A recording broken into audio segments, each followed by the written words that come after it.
ബഹുമാന്യനായ അധ്യക്ഷൻ അഷറഫ് കല്ലറ,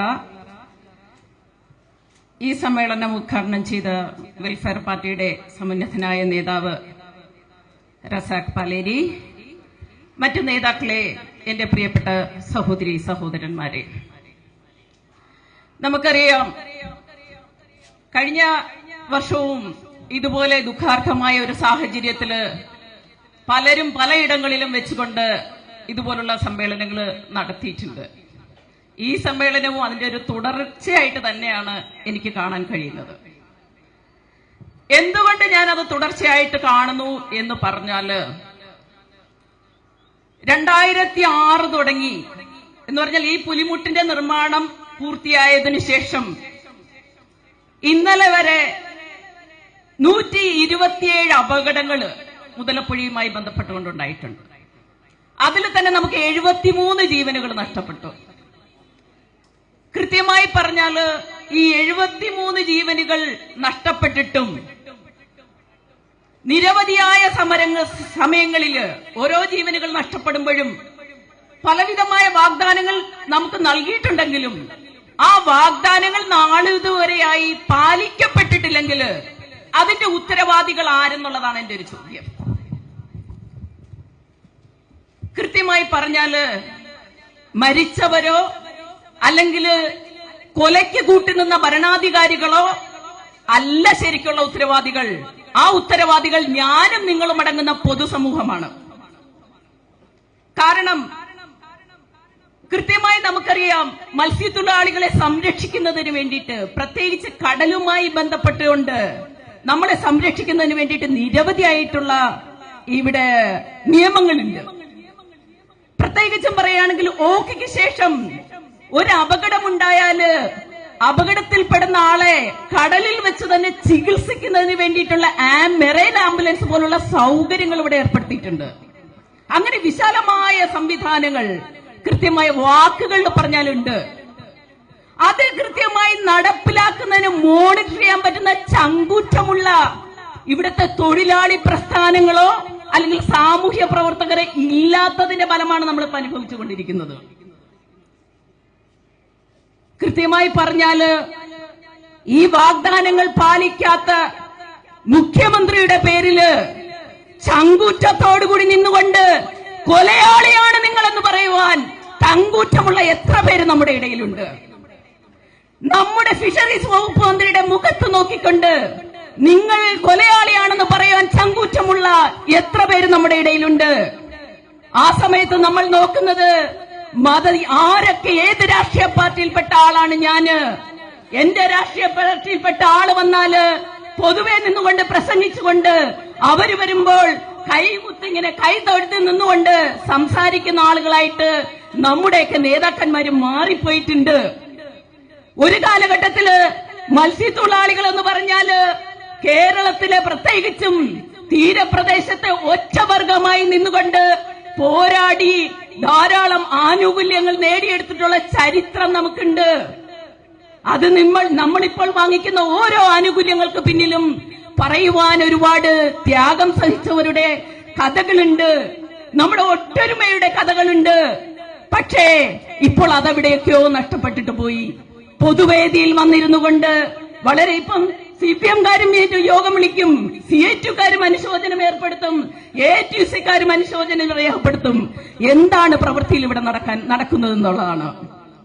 കാരണം ഞാനിപ്പം ഇവരോട് സംസാരിച്ചപ്പോൾ, നമ്മുടെ 2 സഹോദരിമാരോട് സംസാരിച്ചപ്പോൾ അവർ പറയുന്നത് 1 വർഷങ്ങൾക്ക് മുമ്പ് അടുത്ത മാസം 10-ാം തീയതി അവരുടെ സഹോദരന്മാരും ഭർത്താവും ഒക്കെ മരിച്ച് ചരമദിനമാകുന്ന സമയത്ത് പോലും അവർക്ക് കിട്ടിയിട്ടുള്ളത് സ്വാഭാവികമായി കടലിലുണ്ടാകുന്ന ഒരു മരണത്തിന് കിട്ടുന്ന ഇൻഷുറൻസ് അല്ലാതെ 1 രൂപ പോലും നാളിതുവരെ കിട്ടിയിട്ടില്ല. നിങ്ങളും ഞാനും അന്വേഷിച്ചിട്ടുണ്ടോ? എന്തുകൊണ്ട് നമ്മൾ അന്വേഷിച്ചില്ല? നിങ്ങൾക്കറിയാം, ഇവിടെ ഈ മരണപ്പെട്ട ആളുകളില് മിക്കവാറും എല്ലാവരും തന്നെ മരിയനാട് മുതൽ വർക്കര വരെയുള്ള പ്രദേശത്തുള്ളതാണ്. നിങ്ങൾ എനിക്ക് കൃത്യമായി ഞാൻ വർഷം ഓർക്കുന്നില്ല, ഒരു 3-4 വർഷത്തിന് മുമ്പ് നമ്മുടെ ചെറുപ്പക്കാരായിട്ടുള്ള 2 പേര് വർക്കലയിൽ നിന്നുകൊണ്ട് വിദ്യാർത്ഥികളായിട്ടുള്ള നമ്മുടെ 2 ആൺകുട്ടികൾ മരിച്ചുപോയി.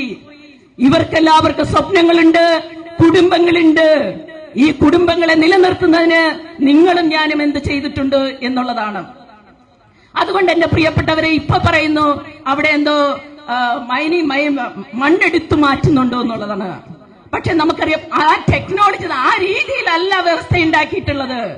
അവര് പറഞ്ഞു സാൻഡ് പൈപ്പിംഗ് ആണ് ഇവിടെ നടത്തേണ്ടത്, ഈ രീതിയിലല്ല മണ്ണ് ഇവിടെ നീക്കപ്പെടേണ്ടതെന്ന് സംബന്ധിച്ച്.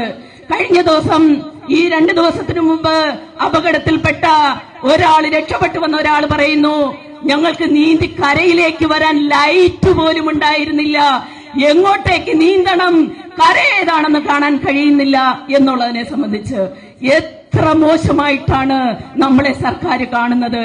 കാരണം ഈ മൗത്തില് ശരിക്കൊരു വെളിച്ചം കിട്ടാൻ വേണ്ടിയിട്ട് അവര് തന്നെ പറഞ്ഞത് അപകടമുള്ള ഒരു പൊഴിയാണ്. ആ അപകടമുള്ള പൊഴിയില് അപകടമുണ്ടായാല് ജസ്റ്റ് ഒന്ന് കണ്ണു കണ്ട് കരയിലേക്ക് വരാൻ പറ്റുന്ന ഒരു സംവിധാനം പോലും ചെയ്യാൻ സർക്കാരിന് കഴിഞ്ഞിട്ടില്ലെങ്കിൽ മത്സ്യത്തൊഴിലാളികളെ ഏതർത്ഥത്തിലാണ് ഇവർ കാണുന്നത്? ഇത്രയും കൂട്ടക്കുരുതി നടക്കുമ്പോഴും അദാനിക്ക് വേണ്ടിയിട്ട് 2-3 ഫേസിനെ കുറിച്ചുള്ള ചർച്ചയാണ് നടക്കുന്നത്. നമ്മുടെ മരണത്തെ അല്ലെങ്കിൽ ഇനിയും ഒരു തൊഴിലാളി മരിക്കാതിരിക്കാൻ വേണ്ടിയിട്ടുള്ള കാര്യത്തെക്കുറിച്ച് ഗൗരവമായ ചർച്ചയൊന്നുമില്ല. അടുത്തത് പൂവാർ അടിമലത്തുറ മുതല് പൂവാർ വരെയുള്ള പ്രദേശത്ത് അദാനിക്ക് വീണ്ടും കമ്പനികൾ ഉണ്ടാക്കാൻ വേണ്ടിയിട്ടുള്ള സംവിധാനത്തെ കുറിച്ചാണ് ഇവിടെ ചർച്ച ചെയ്യുന്നത്. അപ്പൊ ഇവിടെ ആര്? മുഖ്യമന്ത്രി ആര്? മുഖ്യമന്ത്രി ശരിക്കും പറയുകയാണെങ്കിൽ സമ്പന്നന് കൂട്ടുനിന്നുകൊണ്ട് മത്സ്യത്തൊഴിലാളിയെ കുരുതിക്ക് കൊടുക്കുന്ന കൊലയാളിയാണ്. അദ്ദേഹത്തെ നാടുകടത്താൻ പറ്റുന്ന കാര്യത്തെ കുറിച്ച് കൂടി നമ്മൾ ഗൗരവമായിട്ട് ആലോചിക്കണം. ദാർഢ്യത. ഇവിടെ നമ്മുടെ മത്സ്യത്തൊഴിലാളികള് സ്വന്തം സഹോദരനും ഭർത്താവും ഒക്കെ മരിക്കുമ്പോൾ കരഞ്ഞതിനെ പോലും പരിഹസിച്ച കേരളത്തിലെ ഫിഷറീസ് വകുപ്പ് മന്ത്രിമാരുണ്ട്, അഭിനയിക്കരുതെന്ന് പറഞ്ഞ മന്ത്രിമാരുണ്ട് ഇവിടെ. ഇവർക്കാർക്കും അറിയില്ല മരിച്ചാലുണ്ടാവുന്ന, കുടുംബനാഥൻ മരിച്ചാലുണ്ടാവുന്ന, അല്ലെങ്കിൽ സഹോദരൻ മരിച്ചാലുണ്ടാവുന്ന വേദനയെ കുറിച്ച്. സമ്പന്നതയിൽ മതിമറന്നുകൊണ്ട് ജീവിക്കുന്ന ഇത്തരം മനുഷ്യരെ നമ്മൾ കരുതിയിരിക്കണം. അതുകൊണ്ട് പ്രിയപ്പെട്ടവരെ, പലയിടത്തും വന്ന് പറഞ്ഞു നിങ്ങൾ ഷോ കാണിക്കരുത്. വേദനിച്ചിരിക്കുന്ന സഹോദരിമാര് അവരുടെ പ്രതിഷേധം അറിയിച്ചപ്പോൾ, പ്രതികരണം അറിയിച്ചപ്പോൾ അങ്ങനെ പറഞ്ഞു നിൽക്കുന്ന ആളുകളുമുണ്ട്. അതുകൊണ്ട് എനിക്ക് പറയുവാനുള്ളത്, കൊലയാളികളെ നാടുകടത്തണമെങ്കിൽ തീരദേശം ജാതിക്കും മതത്തിനും അപ്പുറത്ത് നിന്നുകൊണ്ട് നമ്മൾ കൂട്ടായിട്ട് പ്രവർത്തിക്കണം. ഞാനിപ്പോൾ ഇവിടെ നിറയെ സ്ത്രീകളുണ്ട്. എനിക്ക് പറയുവാനുള്ളത്, നേരത്തെ എന്റെ പ്രിയപ്പെട്ട സഹോദരി പറഞ്ഞതാണ്, അവരെ നമുക്ക് ആത്മഹത്യക്ക് വിടാൻ പറ്റുമോ? അവര് പറയുന്നു ഞങ്ങളുടെ ജീവിതം വഴിമുട്ടി നിൽക്കുന്നു, ഇനി ഞങ്ങളുടെ സഹോദരന്മാര് മരിക്കാതിരിക്കണമെങ്കിൽ ഞങ്ങൾ ആത്മഹത്യ ചെയ്യണോ എന്നൊരു ചോദ്യം അവര് ഗവൺമെന്റിനോടല്ല ചോദിക്കുന്നത് നിങ്ങളും ഞാനും അടങ്ങുന്ന സമൂഹത്തിനോടാണ്. എന്താണ് മാർഗം?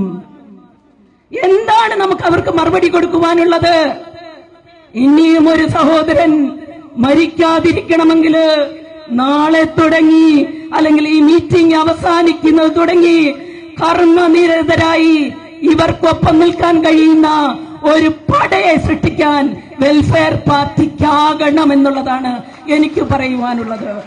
പറ്റുമെങ്കിൽ ഇവരെയും കൊണ്ട്, ഈ പറഞ്ഞിരിക്കുന്ന വിധവകളെയും സഹോദരിമാരെയും കൂട്ടിക്കൊണ്ട് ഈ മുഖ്യമന്ത്രിയുടെ വസതിക്ക് മുന്നില് ഒരു ജീവൻ മരണ പോരാട്ടം നടത്താൻ വെൽഫെയർ പാർട്ടിയുടെ സ്ത്രീ സംഘങ്ങള് തയ്യാറാകണമെന്നാണ് എനിക്ക് ഈ സമ്മേളനത്തിനോട് ആവശ്യപ്പെടുവാനുള്ളത്. അതല്ലെങ്കിൽ നിങ്ങളും ഞാനും വിശ്വസിക്കുന്ന ദേവന്മാര് നമ്മളെ ശപിക്കും. നിന്റെ സഹോദരിക്ക് വേണ്ടിയിട്ട് എന്ത് ചെയ്തു എന്നുള്ളത് നമ്മൾ വിശ്വസിക്കുന്ന നമ്മുടെ പടച്ചോൻ നമ്മളോട് ചോദിക്കും, നമ്മുടെ ദൈവം ചോദിക്കും.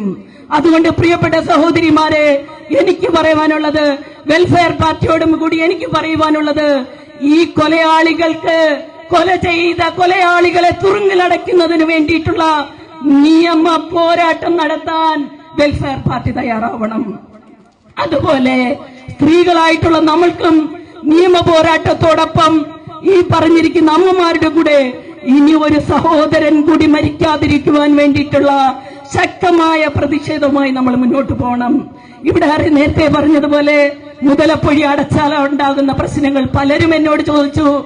എന്റെ സുഹൃത്തുക്കളായിട്ടുള്ള വലിയ സ്ത്രീകൾ എന്നോട് ചോദിക്കുന്നു, അവിടെ അപകടമുണ്ടാകുമെന്ന് നിങ്ങൾക്കറിയാം, നിങ്ങൾ മരിക്കുമെന്നറിയാം, പിന്നെ എന്തുകൊണ്ട് നിങ്ങളുടെ പുരുഷന്മാര് കടലിലേക്ക് പോകുന്നു? വീണ്ടും എന്തുകൊണ്ട് പോകുന്നു? ഞാൻ പറഞ്ഞു, ഞങ്ങൾക്ക് മോഷ്ടിക്കാൻ അറിയില്ല, ഞങ്ങളുടെ സ്ത്രീകൾക്ക് ശരീരം വിറ്റ് ജീവിക്കാൻ അറിയില്ല, ഞങ്ങളുടെ സ്ത്രീകള് ചോര നീരാക്കി വിറ്റ് പാരമ്പര്യമുള്ള ഒരു സമൂഹത്തിന്റെ പ്രതിനിധികളാണ്. അതുകൊണ്ട് ഞങ്ങൾ കഷ്ടപ്പെടും, ഞങ്ങളുടെ സഹോദരന്മാര് കഷ്ടപ്പെടും. കടലമ്മ ഞങ്ങളുടെ പ്രതീക്ഷയാണ്. ആ കടലമ്മ ചതിക്കില്ല എന്ന് ഞങ്ങൾക്ക് ഉറപ്പാണ്. ഞങ്ങളെ ചതിക്കുന്നത് ഇവിടുത്തെ രാഷ്ട്രീയ കാപാലികന്മാരാണ്. ആ കാപാലികന്മാരെ തുറങ്കിലടച്ചാല് ഞങ്ങൾക്ക് നീതി ലഭിക്കും. ഇവിടെ അദാനിയെ പറയുന്നു, അദാനിയെക്കാള് അപകടകാരിയാണ് നമ്മുടെ ഈ ഗവൺമെന്റ്. അദാനിക്ക് വേണ്ടിയിട്ടുള്ള ഒത്താശ ചെയ്തു കൊടുക്കുന്നുണ്ട്. അദാനിക്ക് നൽകിയിട്ടുള്ള എല്ലാ കരാറുകളും പിൻവലിക്കാൻ ഈ സർക്കാരിന് എല്ലാവിധത്തിലുമുള്ള അനുമതിയുണ്ട്. കാരണം കരാറുകളുടെ നിരന്തരമായ ലംഘനമാണ് ഇവിടെ നടന്നുകൊണ്ടിരിക്കുന്നത്. അതുകൊണ്ട് പ്രിയപ്പെട്ടവരെ, ഒരുപാട് പേര് ഇനിയും പ്രസംഗിക്കാനുണ്ട്. ഞാൻ പറയുന്നു, ഒരു പെൺപുലികളുടെ ഒരു കൂട്ടായ്മ ഇവിടെ നിന്ന് രൂപപ്പെട്ടു വരണം. നമ്മുടെ സഹോദരിമാരെ നമ്മൾ ചേർത്ത് പിടിക്കണം. ഇനിയും ഒരു കുടുംബത്തിൽ നിന്ന് ഒരു സഹോദരൻ ഇതുപോലെ ദാരുണമായി കൊല ചെയ്യപ്പെടാതിരിക്കാൻ, ഞാൻ മരണമെന്ന് പറയുന്നില്ല, കൊല ചെയ്യപ്പെടാതിരിക്കാൻ നമ്മളെല്ലാവരും ഒന്നിച്ച് പ്രവർത്തിക്കണമെന്ന് മാത്രം പറഞ്ഞുകൊണ്ട്, സർക്കാരിന്റെ മോഹന വാഗ്ദാനങ്ങളൊന്നുമല്ല. കാരണം ഒരിക്കൽ പോലും പ്രാവർത്തികമാക്കാൻ കഴിയില്ല. കാരണം മരണപ്പെട്ടവന്റെ പിച്ചച്ചട്ടിയിൽ പോലും കൈയിട്ട് വാരിയ പാരമ്പര്യമാണ് ഈ സർക്കാരിന്റെ മത്സ്യത്തൊഴിലാളികളോടുള്ളത്. കാരണം ഓഖി ദുരന്ത സമയത്ത് ഞങ്ങൾക്ക് തന്നിട്ടുള്ള പൈസ ട്രഷറിയിൽ കൊണ്ടിട്ടെടുത്തു. ട്രഷറിയിലിട്ടിട്ട് എന്താ പറഞ്ഞത്? നമുക്കതിന്റെ പലിശ തരുമെന്നുള്ളതാണ്. മകൾക്കൊരു വിഹിതം, ഭാര്യയ്ക്കൊരു വിഹിതം, അമ്മയ്ക്കൊരു വിഹിതമായിട്ട് ഇങ്ങനെ തുണ്ടാക്കിയിട്ടു. ഇപ്പോഴും അത്യാവശ്യം എന്ന് പറഞ്ഞാല് ട്രഷറിയിൽ നിന്ന് പൈസ വലിക്കാൻ പറ്റുന്നില്ല. എന്താ ചെയ്തത്? മരണത്തിന് കൊടുത്ത പൈസ എടുത്ത് പുട്ടടിച്ചതാണ് ഈ സർക്കാർ. പുട്ടടിച്ച് ഭരണം നിലനിർത്തിയവരാണ് ഈ സർക്കാർ. അതുകൊണ്ട് പ്രിയപ്പെട്ടവരെ, ഇവിടെ അറിയാം, മുഖ്യമന്ത്രിയുടെ വീട്ടിലേക്ക് ഒരു നിലയിൽ അടുത്ത നിലയിലേക്ക് വേണമെങ്കിൽ ലിസ്റ്റ് വെച്ചിട്ടുണ്ട്. കണ്ടില്ലേ? കേരള യാത്ര നടത്തിയപ്പോൾ ജനസമ്പർക്ക യാത്രയല്ലല്ലോ, എന്താ പറയുന്നതിന്, ഇവിടെ സർക്കാരിന്റെ പരിവാരങ്ങളെല്ലാം കൂടി ഒരു വലിയ യാത്ര നടത്തി വലിയൊരു കോടികൾ ചെലവാക്കി ഒരു വലിയ ബസ്സും ഒക്കെ കൊണ്ട് നടന്നു. ഇപ്പം ബസ്സിന്റെ അവസ്ഥ എന്താണ്? ബസ് ബാംഗ്ലൂർ മുതൽ തിരുവനന്തപുരം വരെ ഓടുകയാണ്. പലയിടത്തും അത് പഞ്ചറായി പോകുന്നു. അപ്പം അത് മ്യൂസിയത്ത് പോലും വയ്ക്കാൻ വയ്യാത്ത അവസ്ഥയുണ്ടായിട്ടുണ്ട്. ഇതൊക്കെ നമ്മുടെ മരണത്തിൽ നിന്നുണ്ടാക്കിയ പൈസകളാണ്. അതുകൊണ്ട് വാഗ്ദാനങ്ങളല്ല വേണ്ടത്, പ്രവൃത്തിയാണ് വേണ്ടത്. എന്റെ പ്രിയപ്പെട്ട സഹോദരിമാരോടും സഹോദരന്മാരോടും വെൽഫെയർ പാർട്ടിയോടും എനിക്ക് ഒരേ ഒരു റിക്വസ്റ്റ് മാത്രമേ ഉള്ളൂ. ശക്തമായി ഈ സമൂഹത്തിനൊപ്പം നിൽക്കണം, ഈ സമുദായത്തിനൊപ്പം നിൽക്കണം. നമുക്ക് ഒന്നിച്ചു നിന്നുകൊണ്ട് പോരാടാം എന്ന് മാത്രം പറഞ്ഞുകൊണ്ട് തീരഭൂ സംരക്ഷണ വേദിയുടെ സർവ്വവിധ പിന്തുണയും വെൽഫെയർ പാർട്ടിയുടെ എല്ലാവിധ പ്രവർത്തനങ്ങൾക്കും ഉണ്ടാകുമെന്ന് മാത്രം പറഞ്ഞുകൊണ്ട് ഞാൻ നിർത്തുന്നു. നിങ്ങൾക്ക് എന്റെ വിപ്ലവ അഭിവാദ്യങ്ങൾ.